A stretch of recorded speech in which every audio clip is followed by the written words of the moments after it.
Kita camping pelantikan itu di Cibubur. Camping tuh 3 hari 2 malam. Jadi pelantikan puncaknya itu Jurit malam. Kamu tahu nggak itu MCK berapa yang aku waktu itu camping? Berapa? Itu MCK 13 ternyata. Cuman pada saat itu kita nggak tahu itu cerita tentang MCK 13 apalah segala itu kita nggak tahu ceritanya. Pada saat acara renungan itu, aku punya radio kecil. Jadi sambil dengerin radio, tiba-tiba aku dengar suara. Aku kecilin volumenya. Harusnya kan kalau itu iklan hilang suaranya ya. Aku tungguin.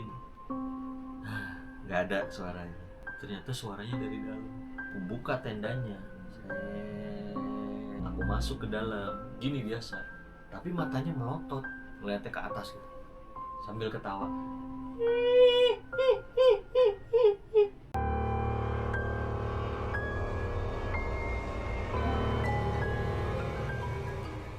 Oke, welcome back to Ece Yusia Podcast. Dan malam hari ini aku bakal ngajak Bang Jack untuk berbagi cerita nih teman-teman. Katanya sih Bang Jack itu punya pengalaman cerita serem pada zaman sekolah ya teman-teman ya. Oke lah, kita nggak usah panjang lebar, let's talk about it. Jadi gimana nih Bang Jack? Kamu nih siapa sih sebenarnya? Aku adalah Bang Jack. Nah, cerita apa nih yang bisa kamu bagikan ke teman-teman yang ada di rumah? Iya, jadi aku tuh punya beberapa pengalaman horor gitu. Cuman ada 2 yang masih terus terngiang-ngiang sampai sekarang. Kalau yang satu kan waktu itu udah pernah sharing kan. Iya, yang apa pas waktu KKN ya? Iya, waktu KKN. Nah, satu laginya ini itu pas waktu aku masih sekolah gitu. Itu SMP, SMA? SMP. SMP kelas 2 Oke. gitu. Terus lanjut. Jadi langsung aja nih ceritanya. Langsung aja dong. Langsung aja. Oh ya, jadi cerita ini tuh aku alamin udah lama banget sebenarnya. Jadi kurang lebih sekitar tahun 1993. 1993, Iya. berarti kamu SMP tuh. SMP aku tuh 1993. Aku belum brojol. Belum. Iya, berarti ketahuan tua banget Ketahuan berarti tua ya. banget. Iya, begitulah. Nah, tahun 1993 pada saat itu aku duduk di kelas 2 SMP. Nah, aku bersekolah di salah satu SMP favorit di daerah Bekasi lah. Nggak usah disebut lah ya. Nggak usah lah. Pada saat itu tuh aku jadi PMR, ketua PMR. PMR itu Palang Merah Remaja. Artinya bagian-bagian pengobatan lah kalau misalnya di sekolah itu ada yang murid-murid yang sakit, pada saat upacara ada yang sakit, pada saat misalnya pelantikan siswa keluar camping ada yang sakit. Nah, itu kerjaannya PMR, Palang Merah Remaja. Jadi sebelum lanjut cerita nih, aku mau kasih gambaran dulu nih lokasi sekolahku, bentuknya seperti apa gitu. Jadi sekolahku, SMP ku dulu itu bentuknya kotak gitu ya. Gedung bagian depan itu kantor, kemudian samping kiri kanan itu kelas-kelas.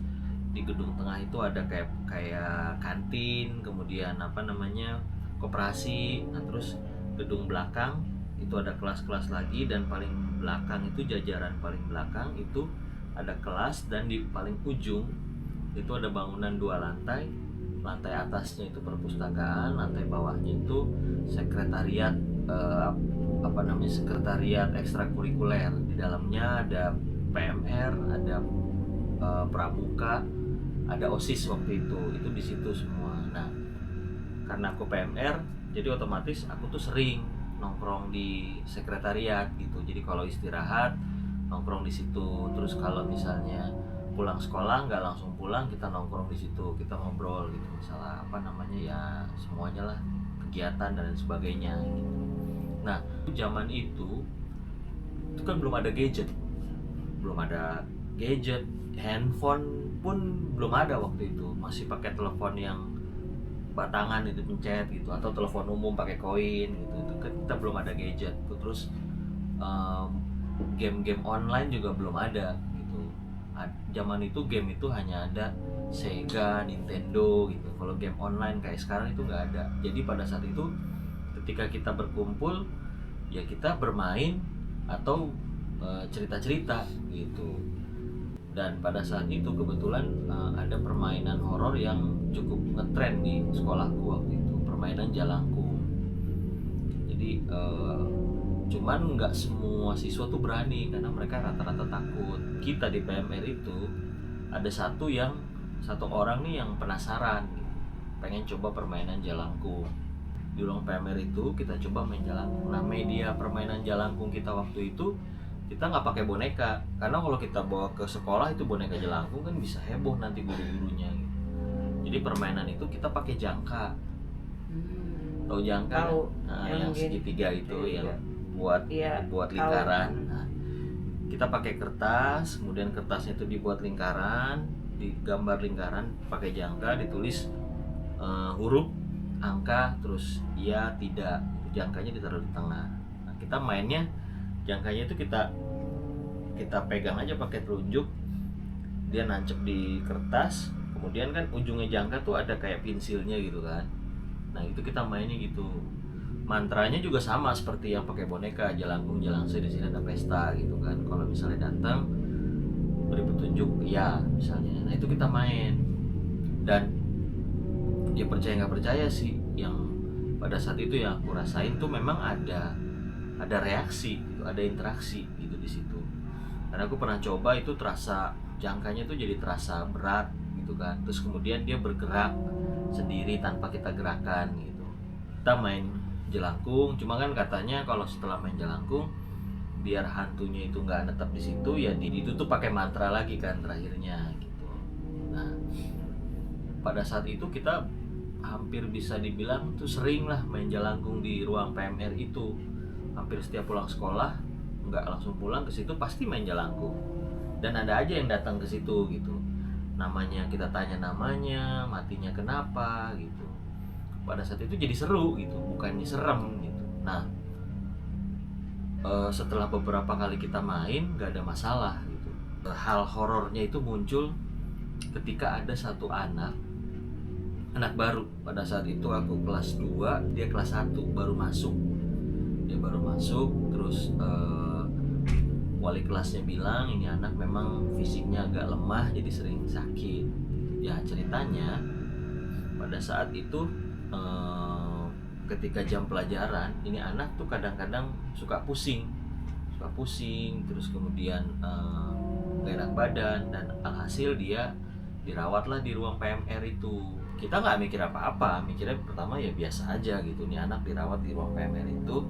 Terus sementara kadang kita di sampingnya kita main jalangkung. Awalnya biasa-biasa aja, sampai suatu ketika kita habis main, anak itu lagi dirawat, terus kita keluar. Tiba-tiba pada saat kita keluar, kita lagi nongkrong di luar gitu, kita dengar suara teriakan dari dalam. Begitu kita masuk kan, ternyata anak itu teriak sambil nangis gitu. Laki-laki ya anaknya, teriak sambil nangis. Terus kan kita tanya, ya bilang namanya siapa ya, Tono lah gitu, kita sebut namanya Tono misalnya. Tono kenapa gitu? Kak, aku lihat orang badannya tinggi besar berdiri di sampingku kan. Di itu kan perbatasan ruang PMR, ruang pramuka, ruang OSIS kan. Di pintu ruang pramuka dia bilang, badannya tinggi gede sampai kepalanya itu ngelewatin kan kalau pintu tuh. Ya. Nah, ngelewatin, ngelewatin di atasnya. Iya, di atasnya. Jadi dia nggak bisa lihat kepalanya. Dia cuma bisa lihat lehernya doang. Badannya gede, bajunya putih gitu. Makanya dia teriak. Terus ya udah kita tenangin, udah tuh beres, balik dia. Nah, ternyata nggak cuma satu kali, ternyata berkali-kali gitu. Jadi ketika dia datang dirawat di ruang PMR itu, hampir setiap kali dia datang itu pasti dia akan teriak gitu. Dan yang dia lihat tuh macam-macam, aneh-aneh. Ada yang katanya kepalanya doang, ada yang badannya gede gitu. Jadi dia kalau habis pingsan atau habis dari ruangan itu, habis sakit lah gitu, dia selalu melihat gitu. Iya, gitu. Berkali-kali gitu, nggak cuma satu kali gitu. Kalau satu kali kan kita pikir ala biasa, mungkin karena memang sakit gitu. Ternyata nggak, berulang-ulang kali gitu. Dan puncaknya itu dia kesurupan gitu. itu yang bikin kita semua kaget kan pada saat itu. Dan permainan Jalangkung kita masih tetap lakuin karena seru gitu, kita nggak mikir itu berhubungan gitu. Jadi suatu ketika dia kesurupan, dia teriak-teriak kesurupan gitu kan. Terus waktu itu yang masuk suaranya berat kayak bapak-bapak gitu kan. Terus logatnya logat Betawi gitu dari sekitar situ. Nah udah akhirnya kita panggil Pak Ustadz gitu kan untuk bantu supaya anak ini bisa disembuhkan. Dan akhirnya ya bisa tuh disembuhkan, udah normal. Nah pada saat itu pada saat si anak ini, si Tono ini udah sembuh dan dikembalikan lagi ke kelas, kita dipanggil sama Pak Ustadznya di situ. Ada berapa orang lah anak-anak PMR tuh. Pak Ustadznya itu bilang, kalian ada yang suka main sesuatu ya di sini, kata dia gitu kan. Ayo bicara aja jujur, soalnya nggak biasa, kata Pak Ustadznya gitu. Iya Pak, kami kadang suka main Jalangkung, katanya. Oh pantesan, katanya. Terus Pak Ustadznya bilang, setiap kali kita main Jalangkung itu hantu yang datang itu ada yang nggak balik lagi, menetap di situ. Dan itulah yang ngeganggu si Tono ini. Betul. Jadi makanya dia lihat itu beda-beda, dan makanya yang masuk ke dia juga beda-beda karena itu, karena hantu yang kalian panggil pada saat main Jalangkung itu nggak balik lagi. Loh kenapa nggak balik lagi Pak? Gitu. Ya karena memang ternyata hantu-hantu itu rumahnya di situ gitu kan. Loh memang kenapa rumahnya di sini Pak? Ya terus Pak Ustadz itu bilang, dia buka jendela tuh, dia buka jendela ruangan PMR. Kamu lihat belakangnya itu di belakang ruang PMR itu kuburan, pemakaman kuburan, dan batas gedung sama kuburan itu nggak ada dempet. Jadi langsung nempel. Iya nempel. Kalian lihat, iya itu kuburan Pak. Dan ini kan si Pak Ustadznya memang orang situ asli. Bangunan ini, gedung ini sampai ke 3 kelas, sampai ke ruang kelas 1, 2, 3, satu jajar ini itu dulunya pemakaman. Oh gitu, iya itu dulunya pemakaman. Makam yang ada di sini itu direlokasi, dipindahin. Dan kata Pak Ustadz itu kemungkinan ada beberapa makam yang pemindahan itu nggak sempurna gitu. Makanya itulah yang menetap di sini. Ditambah lagi kalian main Jalangkung, ya udah datang semuanya ke sini gitu. Dan akhirnya waktu itu aku sempat dihukum, teman-temanku anak PMR itu sempat dihukum gara-gara main Jalangkung. Jadi Pak Ustadz ini cerita ke pihak sekolah dan akhirnya kita dihukum. Dan sejak saat itu kita nggak boleh main Jalangkung lagi gitu. Ya udah kita nggak main Jalangkung. Aku pikir udah selesai nih masalahnya kan, setelah si Tono ini kerasukan, terus Pak Ustadznya cerita seperti itu, kita pikir udah selesai nih gitu. Ternyata belum. Ternyata baru mulai masalah yang sebenarnya.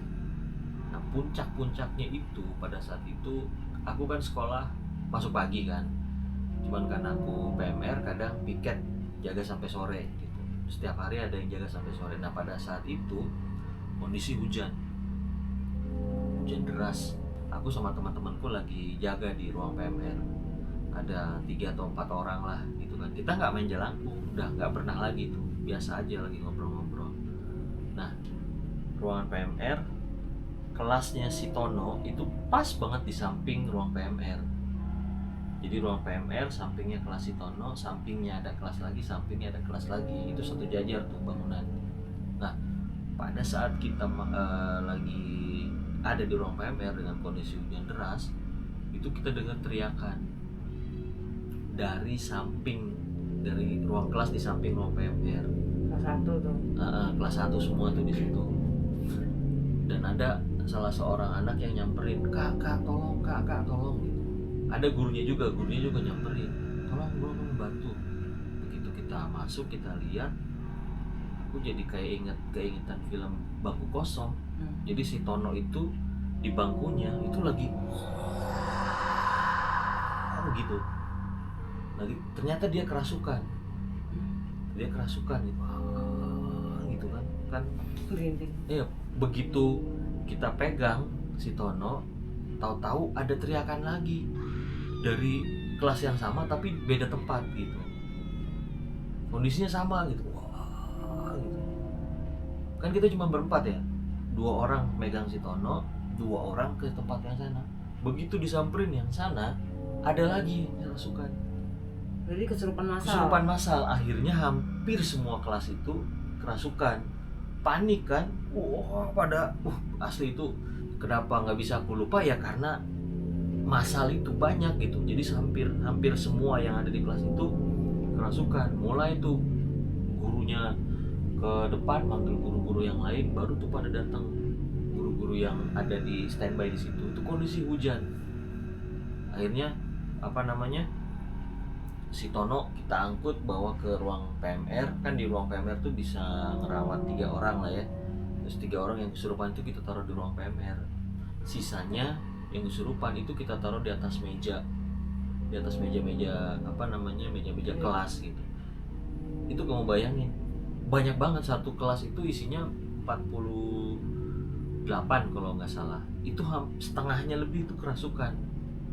Itu udah panik sepanik-paniknya gitu kan, karena kita nggak bisa menguasai keadaan gitu kan. Udah panik, ada yang teriak-teriak, ada yang nyakar-nyakar, ada yang macam-macam lah ya. Iya betul gitu.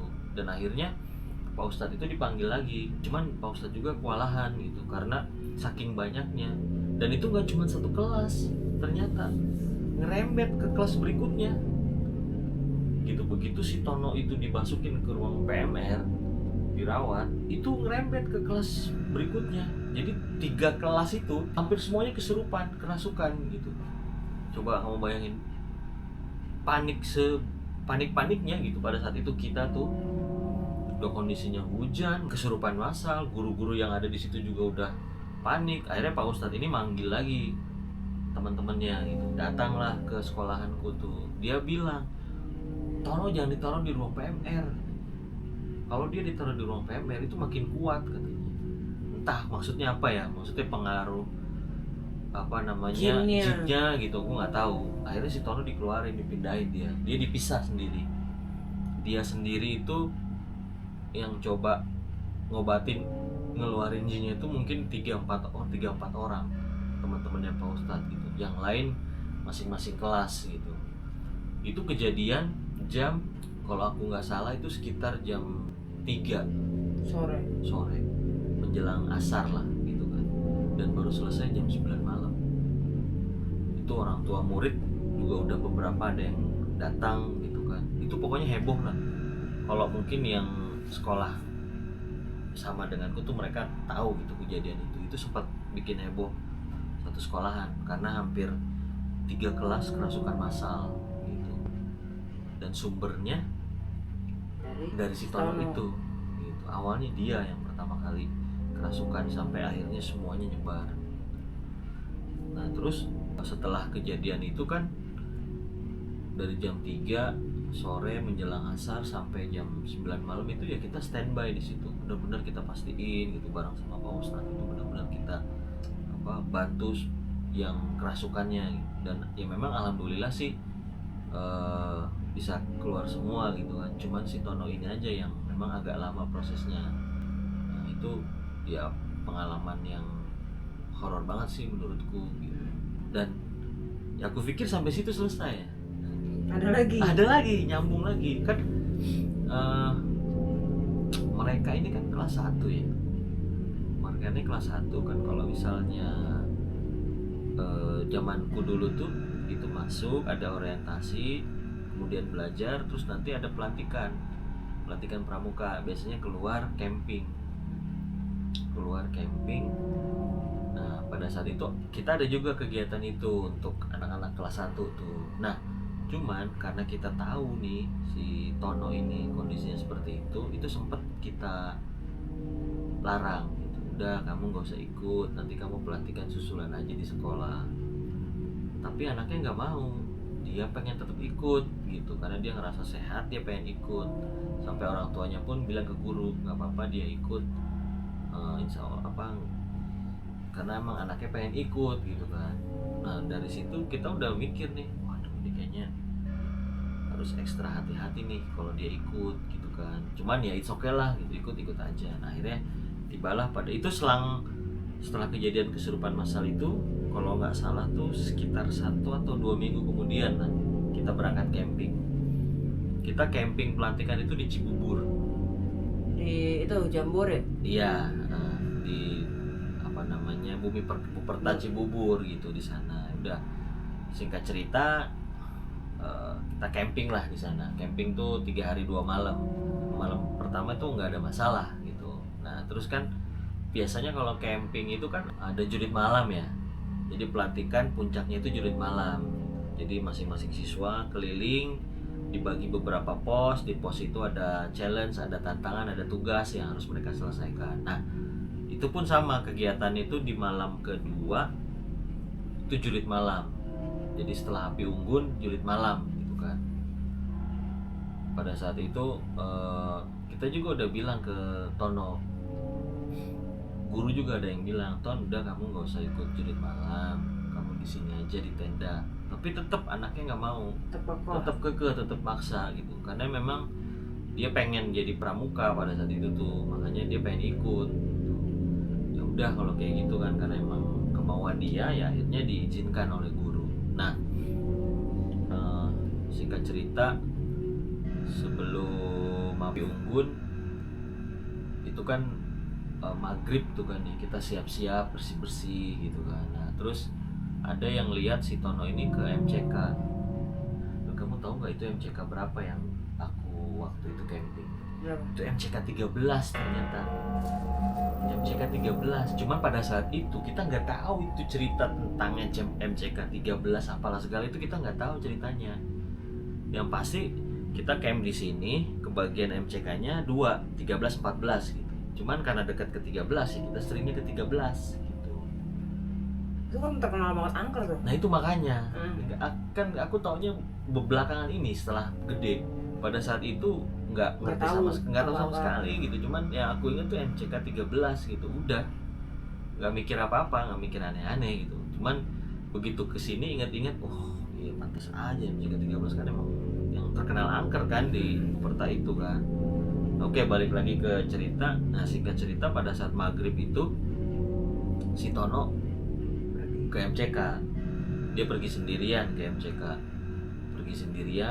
Nggak tahu lah ya, mungkin dia bersih-bersih, mandi dan sebagainya. Terus balik ke tenda, maghrib bareng gitu kan, maghrib bareng. Nah sebelum acara api unggun itu ada acara renungan gitu, renungan bareng gitu kan. Ada yang memberikan petua, terus siswa-siswanya mendengarkan. Nah, pada saat acara renungan itu si Tono kesurupan lagi.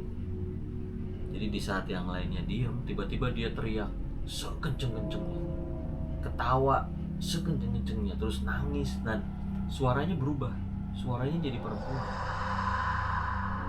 Itu aku denger banget tuh, suaranya berubah, dia teriak, ketawa, tapi perempuan. Teriak juga, itu perempuan, suaranya berubah.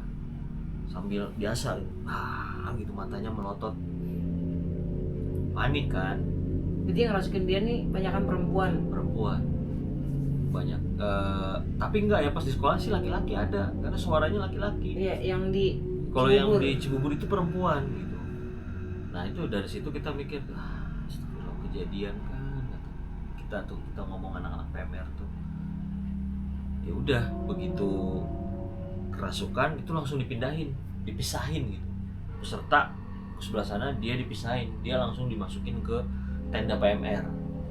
Kenapa? Karena kalau nggak gitu khawatirnya kejadian lagi tuh kerasukan massal ya. Makanya dia dipindahin, dimasukin ke tenda PMR. Nah pada saat itu kebetulan ada kakak-kakak senior yang sudah SMA gitu, dan dia akhirnya datang membantu untuk nyembuhin si Tono. Ada kurang lebih 3 orang lah gitu.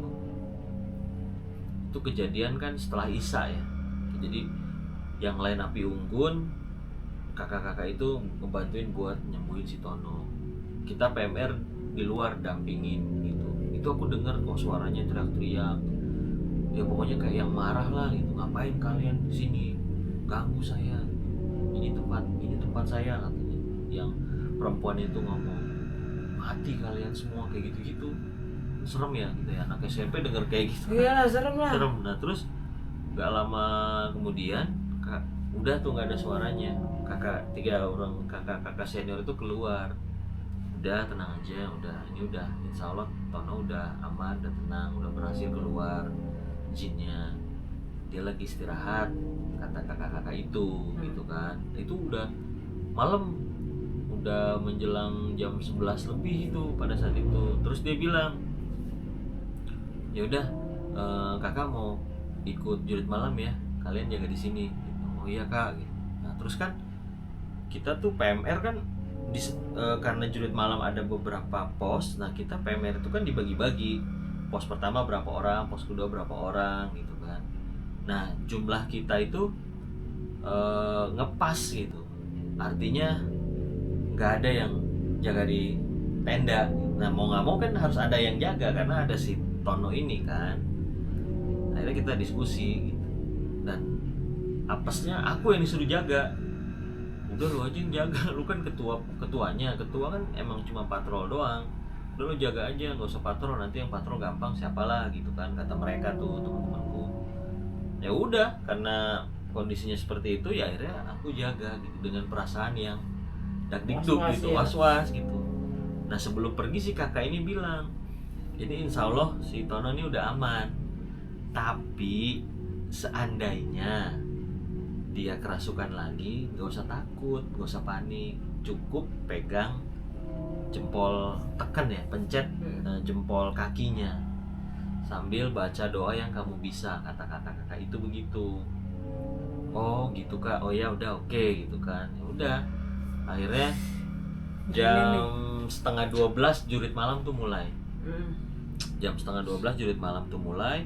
Semua peserta, semua panitia itu nggak ada di base camp, nggak ada di lokasi, semuanya pergi. Yang ada itu hanya aku, PMR 1 orang di situ, sama pembina guru. Itu pun tendanya jauh di depan, jadi mungkin nggak dempetan, jauh lah gitu guru-guru tuh di sana. Kalau siswa semuanya muter jurit malam. Nah aku kan takut ya, tadinya aku mau nunggu di dalam gitu karena dia udah tidur kan, cuman nunggu di dalam serem juga. Akhirnya aku tunggu di luar, tunggu di luar tenda sambil, waktu itu kan gak ada gadget, jadi aku punya radio kecil, jadi sambil dengerin radio gitu. Anak-anak udah jalan nih jam 11:30 dengerin radio. Nah seingatku tuh kurang lebih 30 menit berlalu lah setelah anak-anak itu jurit malam mulai 11:30, 30 menit berlalu baru ada keanehan.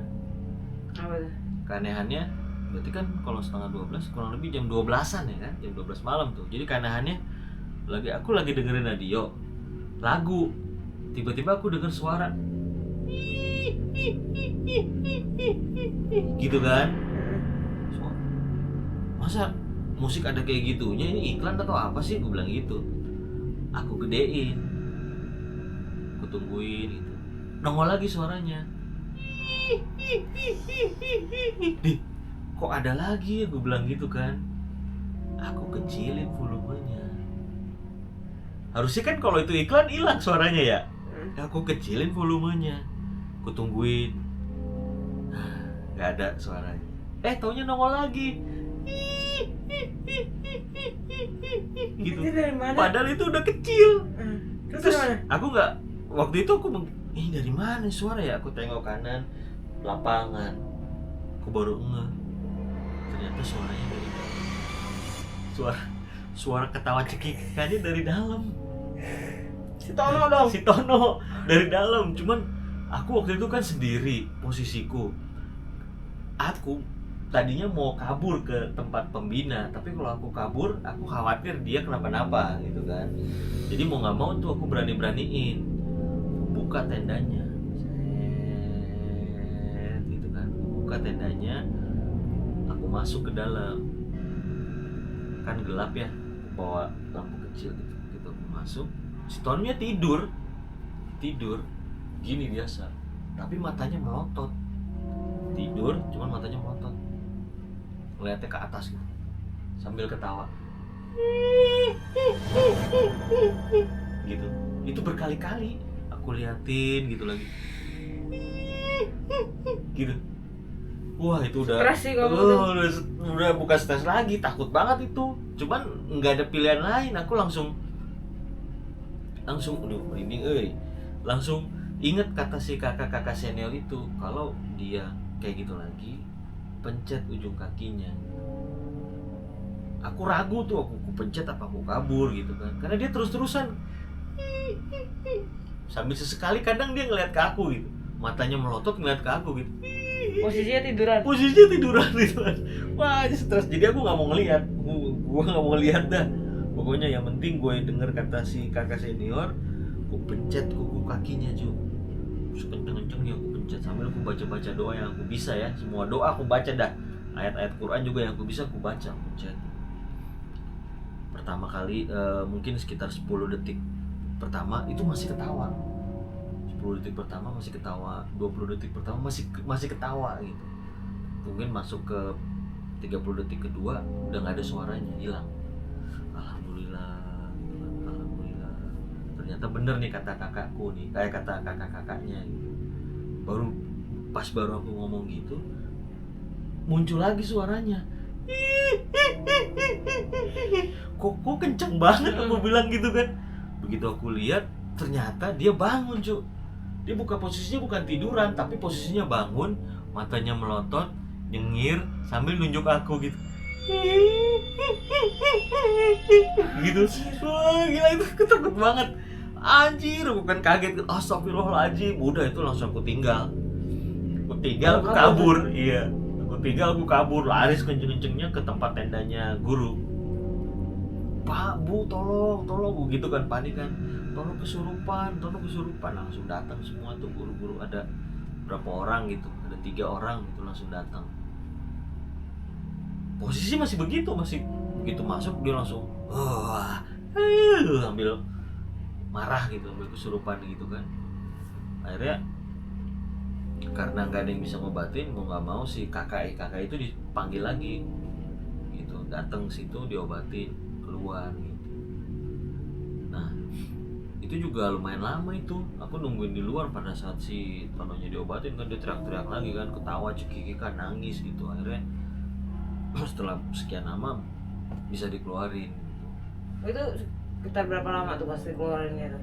Berapa lama ya, mungkin 15 menit 20 menit lah, setengah jam lah adalah itu prosesnya itu, dari awal kakak-kakak itu datang sampai akhirnya dia keluar sekitar 20 menit, setengah jaman lah kalau aku nggak salah ya kan, udah lama juga tuh kan waktu itu. Terus setelah kejadian itu gimana? Setelah kejadian itu si kakak itu cerita yang masuk ke Tono itu nenek-nenek penghuni MCK 13 gitu. Jadi ada 2, ada nenek-nenek, ada perempuan biasa, perempuan nenek-nenek. Kalau yang nenek-nenek itu kata si kakak itu memang dia penghuni sebelum adanya Cibubur, sebelum adanya MCK 13. Kalau si perempuan ini yang bunuh diri di MCK 13. Kata si kakak itu dia penasaran, dia bunuh diri, dia katanya penasaran, dan karena si Tono ini sensitif akhirnya dia ngikutin si Tono gitu. Jadi kamu tahu nggak Cibubur itu adanya tuh tahun berapa sih? Wah udah lama banget lah yang jelas. Dijadikan bumi itu perkemahan itu. Aku nggak tahu sih tahun berapanya, yang pasti udah lama banget, mungkin tahun 80-an kali ya. Soalnya aku tahun 93 aja udah ada gitu di situ kan. Gitu. Mungkin nih buat teman-teman mungkin yang tahu sejarah dari Uperta itu tahun berapa dia dibukanya, boleh komentar tuh ya. Boleh, karena udah lama banget sih, dari zamannya Pak Soeharto dulu kayaknya sih itu. Tapi emang sampai sekarang, sampai detik ini masih terkenal serem tuh MCK 13. Iya. Dan kamu pernah ngalamin di situ, stres banget pasti ya? Iya, taunya sekarang. Dulu mungkin kita nggak tahu. Iya, nggak tahu. Tapi pas kamu ngalamin itu maksud aku. Iya, stres banget lah. Bawaannya tuh pengen cepet-cepet pulang udah. Tapi setelah kejadian dia kesurupan di Uperta itu di hari kedua, hari ketiga pas sudah mau balik. Itu malamnya jurit malam, besoknya pulang. Oh berarti hari terakhir, malam terakhir ya? Terakhir ya, besoknya pulang. Dan alhamdulillah setelah setelah kejadian itu nggak ada lagi gitu. Jadi Aman-aman udah aja. aman-aman aja. Puncaknya itu pas lagi jurit malam itu. Jadi dari apa ceritamu ini si Tono biang kerok ya berarti ya? Maksudnya bukan biang kerok, dia tuh paling sensitif lah. Iya. Iya, dia itu ini kalau orang bilang tuh apa ya? Peka apa? Dia sensitif lah, Sensitif. bahasa kitanya dia sensitif. Jadi gampang kerasukan dan gampang jadi wadal. Wadal tuh apa sih? Medium. Itu buat makhluk-makhluk gaib masuk ke manusia gitu. Aduh, merinding sih, serem banget asli. Aku kalau ada di posisi kamu aku nggak pakai mikir panjang, aku tinggalin tuh orang kayak gitu. Iya, pengennya sih aku tinggalin, cuma kan kasihan kalau ditinggalin ntar kenapa-napa gitu. Ngeri juga, nggak ada orang lagi soalnya. Cuman pas yang terakhir, pas aku pencet, tahu-tahu dia ketawa melengking, terus di depanku sambil ketawa, nyengir, matanya melotot sambil nunjuk, itu aku takut banget itu. Gila sih, Takut itu, makanya kabur. Mukanya dia gimana, melotot terus pucat ya? Pucet enggak sih, cuman apa senyum, ketawa tapi datar gitu, nggak ada ekspresinya, matanya melotot gitu. Itu yang bikin takut tuh, matanya melotot tajam ngeliatin, nyengir, cuman nggak ada ekspresinya. Gimana sih? Iya tahu paham. Kayak gitu itu yang bikin takut. Gila, itu cerita terserem kamu ya yang kedua ya? Itu yang nggak bisa salah satu yang nggak bisa lupain karena nyambung terus ya. dari pas di sekolahan, kemudian akhirnya nyambung sampai ke pelantikan gitu, nyambung terus. Dan sejak saat itu ruang PMR tuh dibersihin, kita ada kayak pengajian gitu, dan sama sekali nggak main jelangkung lagi gitu. Jadi poin utamanya gara-gara main jelangkung, terus si Tononya juga sensitif, jadi kemana-mana tuh ya tragedinya ya. Betul. Aduh, kacau sih emang sih. Tapi emang banyak banget sih cerita-cerita serem saat KKN, saat sekolah itu biasanya itu ya. Banyak banget cerita naik gunung juga ya biasanya tuh ya. Jadi banyak banget lah kalau kejadian-kejadian horor pasti pada ngalamin juga deh. Coba buat teman-teman mungkin yang punya pengalaman saat sekolah, saat KKN juga bisa komentar di kolom komentar ya teman-teman ya. Aku pengen denger nih cerita dari teman-teman tuh seperti apa. Oke lah, kayaknya kita tutup aja lah sampai di sini. Mungkin ada quotes dari pembahasan. Iya, kalau di ECYusia Podcast itu ada quotes akhir dari pembahasan tadi. Oke, mungkin kalau menurutku quotes-nya tuh jangan pernah melakukan sesuatu di luar kapasitas kita. Itu satu. Yang kedua, jangan pernah meremehkan sesuatu. Karena terkadang hal yang kita anggap remeh itu justru sumber masalah. Oke lah, siap, mantap. Ingat ya teman-teman ya. Oke lah, terima kasih buat Bang Jack ya kan, udah menjadi bintang tamu di ECYusia Podcast. Sama-sama. Ya kan, buat teman-teman yang belum dengar cerita podcastnya Bang Jack yang tentang kepala terbalik, bisa lihat nanti aku taruh lah ya video ya. Itu ada di channelku yang satu lagi tuh, karena udah lama banget sih sebenarnya sih. Udah 1 tahun lalu ya? Iya. Tahun lalu. Nanti kalau misalkan teman-teman mau dengar ceritanya di sini, tanpa kalian harus scroll lagi di yang channel satu lagi, komentar aja, nanti aku mungkin re-upload atau enggak kamu ceritain ulang gitu. Serem itu. Iya, emang serem banget sih teman. Kayak siapa tahu ada yang penasaran gitu loh. Ya udahlah. Terima kasih buat teman-teman yang udah ngikutin dari awal sampai akhir tentang cerita ini. Sampai jumpa di podcast selanjutnya. Bye bye.